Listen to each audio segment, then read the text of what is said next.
Hi there, it's Mark Bowyer.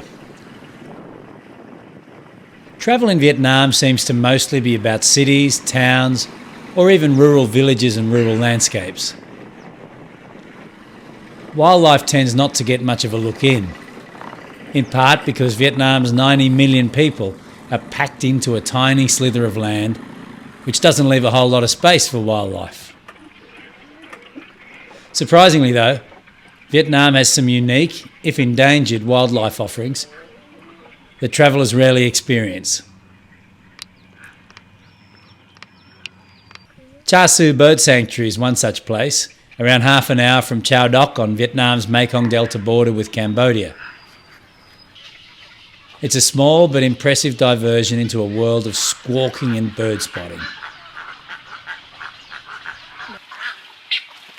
I don't know a whole lot about birds, but this was a fantastic couple of hours, even in the depths of the dry season when, I'm told, the birds are at their least visible. The good thing, of course, about being here in the low season was that there weren't any other travellers. For more on Chau Doc and Chau Doc, check out Rusty Compass.